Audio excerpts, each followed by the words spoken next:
Je m'appelle Léonie Ferry, j'ai 31 ans, j'habite à Vertou, je suis professeure des écoles depuis 5 ans, remplaçante sur le secteur du vignoble nantais.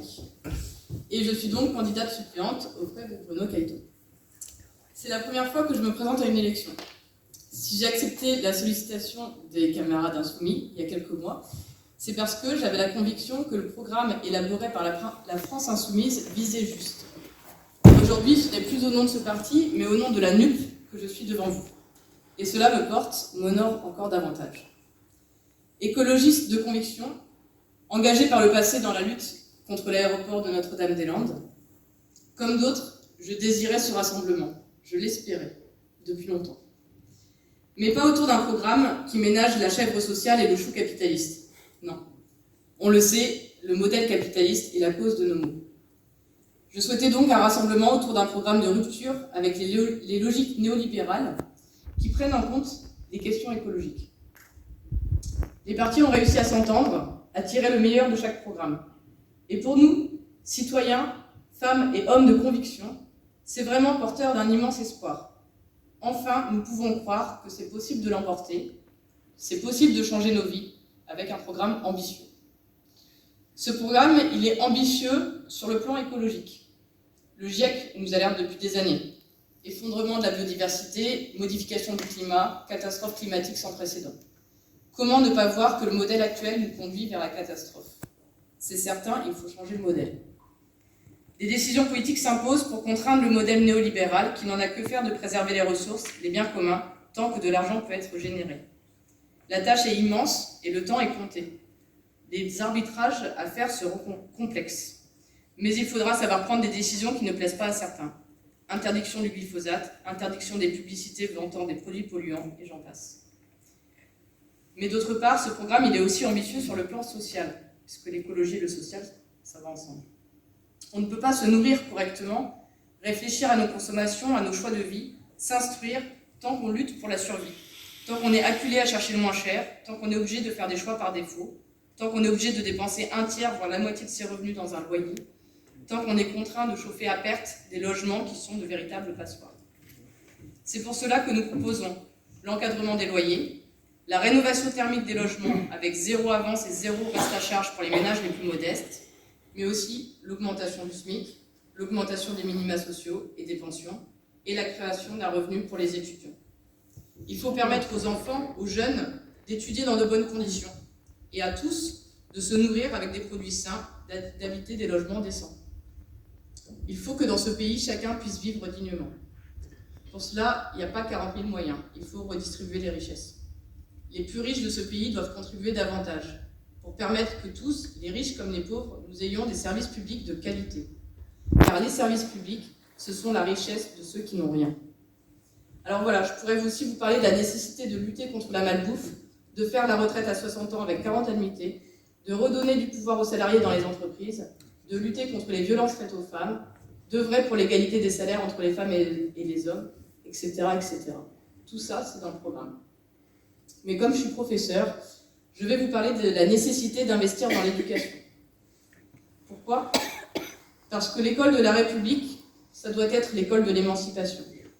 Elle ne devrait pas reproduire le déterminisme social, mais permettre au contraire aux enfants d'ouvriers, aux enfants des milieux défavorisés d'accéder à un avenir meilleur. L'école de la République doit former les citoyens de demain, conscients, éclairés, libres. C'est un peu entendu de dire tout ça, mais c'est pour cela que j'ai eu envie de devenir professeur des écoles. Et aujourd'hui, ce que je constate, c'est que je n'y arrive pas. L'école publique est comme l'hôpital, elle est en train de tomber en ruine, faute d'investissement. Je vais donc vous donner quelques exemples. Je suis professeure remplaçante depuis 5 ans. Cette année, j'ai été affectée le jour de la pré-rentrée pour faire les 2 premiers jours en CM1, CM2.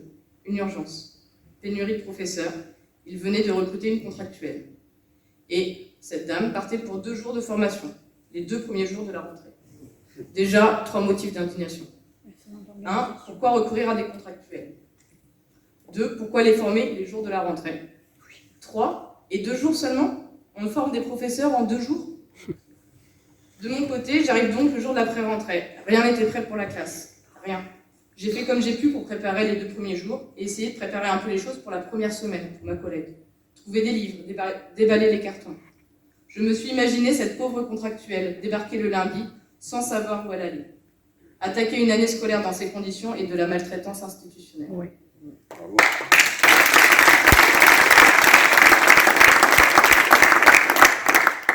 2 jours après la rentrée, on m'annonce que je suis affectée en SECPA, pour toute l'année scolaire cette fois-ci.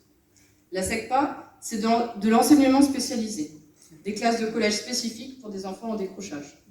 Normalement, il faut être titulaire d'une certification. Je ne l'ai pas, mais qu'à cela ne tienne. Il manque quelqu'un. Donc, du jour au lendemain, je dois enseigner en collège, des programmes inconnus, et de surcroît à des élèves à besoins particuliers. Le poste que j'ai cette année est une décharge syndicale. Ça aurait pu être anticipé, non? M'être annoncé en juillet, plutôt qu'en septembre.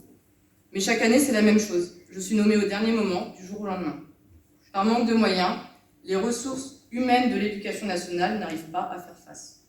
Résultat, des situations angoissantes pour les personnels dont je suis. Maltraitance institutionnelle, encore une fois. Par ailleurs, troisième chose, il y a aujourd'hui une pénurie de professeurs remplaçants. L'année passée, j'ai remplacé dans de nombreuses écoles maternelles et élémentaires, sur la circonscription. À chaque fois, j'étais accueillie comme la messie dans les écoles, tellement ils m'attendaient, des fois depuis plusieurs jours.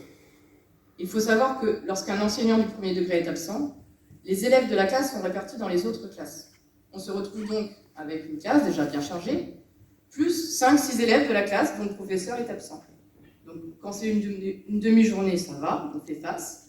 Mais quand il n'y a plus de remplaçants et que ça dure 1 semaine, voire 2, c'est inacceptable. L'année passée, dans une école, véridique, faute de remplaçants, les enseignants ont dû laisser leur classe à tour de rôle, la répartir pour prendre en charge la classe de CP dont le professeur était en arrêt depuis plusieurs semaines. La directrice prenait en charge la classe sur ses jours de décharge administrative. Est-ce que c'est normal? Non. Est-ce que c'est ça l'école de la République? Non. Est-ce que c'est ça, faire l'école de la République avec des bouts de chandelle? Non. Quatrième chose, les effectifs. Ce n'est pas un mythe qu'on enseigne mieux quand les classes sont réduites. 20 élèves, ce serait l'idéal. Aujourd'hui, on en est loin. 28, 29, 30, 31. Vous imaginez? Essayez d'apprendre à lire, à faire de la géométrie, peut-être des arts, du théâtre, si l'école était de qualité. Ce n'est pas possible avec 31 élèves. La qualité de nos enseignements ne sont pas les mêmes. Il faut absolument réduire les effectifs. Face aux mauvais résultats des élèves français au classement PISA, la droite propose toujours de faire plus de mathématiques et plus de français. Mais entendons-nous, on pourra toujours consacrer plus de temps à ces apprentissages. Avec les tailles de classe que l'on a, cela ne changera rien. On ne peut pas remédier aux difficultés dans ces conditions. Enfin, l'inclusion. Une très bonne chose pour les droits des familles dont les enfants sont porteurs de handicap. Une très belle idée sur le papier.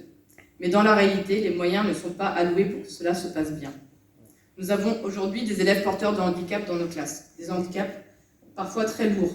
Trisomie, autisme, troubles envahissants du comportement, déficience.